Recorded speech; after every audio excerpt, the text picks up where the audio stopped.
Hi man, thanks, this looks delicious. Thanks for having me over. Oh yeah, sure, no problem. Feel free to dig in.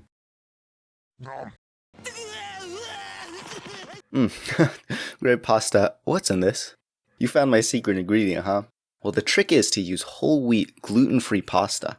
It really brings out the robustness of the sauce and the flavor of the tomatoes. Hey, why are you near the trash? Nothing. Wow, a clean plate? Thank you so- I don't want your garbage-ass pasta, I need more gluten. Cooking has always been an appealing topic to me. On one hand, you're given the opportunity to create a deliciously balanced meal for whoever you choose. And on the other, you could just completely screw it up and serve them a heaping plate of steaming hot garbage. I like to consider myself a pretty decent chef. Ever since I've moved away from my hometown and started to live by myself, I've always tried to improve my cooking skills. Even entering into a cooking competition, but we'll get back to that train wreck in a sec. When I first started cooking, it typically ended up like... I think something's burning. Oh look, it's California. My menu back then mostly consisted of Indomie ramen, and don't at me, this is the best ramen ever. Indomie ramen, overly salted eggs, and a deliciously balanced ratio of milk and cereal. Anything outside of that was usually a no-go zone, and usually stayed that way until I came to college. The first thing I learned how to cook was carbonara, or what I like to call boopity boopity. It was around the time when I made my first good batch of carbonara when the inner critic within me came out. This is okay, but maybe you can add some color. Maybe use these parsley flakes and some green peas to add some more pizzazz. Oh wow, that actually does make it a lot better. Ooh, add more salt so it can taste better. Oh wait, I don't think that...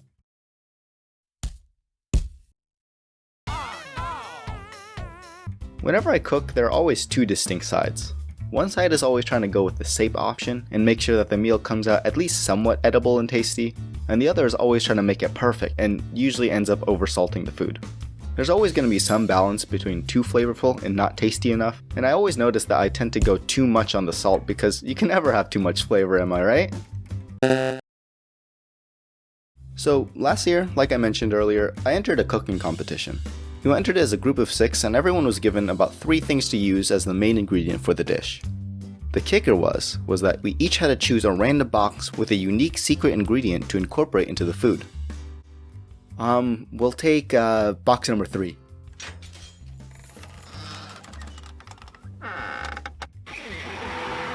Is that cream cheese? I mean, I guess that's not so bad. We at least didn't get the strawberry Pop-Tart like they did. So now that you know what your secret ingredients are, the ingredients you all must use in your dish are ramen noodles, fish, and mangoes.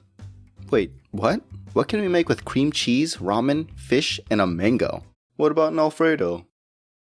And with no better ideas, we decided that a fish and cream cheese Alfredo with a mango side thing was the best that we could do. Me and my 2 other friends were up first. Perfect. I made carbonara so many times, it can't be that different from making Alfredo with cream cheese, right? Wait, is it curdling? Why isn't the cheese melting? It's turning into jelly. Oh god, what do I do? Ooh, maybe throw in more cheese. What are you doing? I think the fish is done. So, I left phase 1 with a monstrous mixture of fish and cheese jelly in a pan. My friends in phase 2 couldn't salvage it, and we ended up giving the judge a fish Alfredo with a mango fruit side salad. Well, I guess all that training for the carbonara really didn't do anything. Guess I really gotta cook more to get better, huh? Yeah, practice makes perfect, right? Oh hey, that guy made the Pop-Tart team, right? How'd they do? Hey, so how did you guys end up using the Pop-Tart? We didn't. We just broke it in half and ate it. Hey guys, sorry this video is coming out super late. The last video I made was in November. I've been super busy with all of my classwork, and especially now with all the pandemic stuff happening, it's been getting extra crazy. But I should be way more free in the upcoming weeks, and I have a lot planned for the channel, so if you did like any of the animations, please stick around. Anyways, please stay safe out there. It's been getting kind of crazy. Wash your hands. I mean, it shouldn't have to be a global pandemic for you to wash your hands, but I mean, if you do wash your hands, good job. Gold star. Enjoy the quarantine.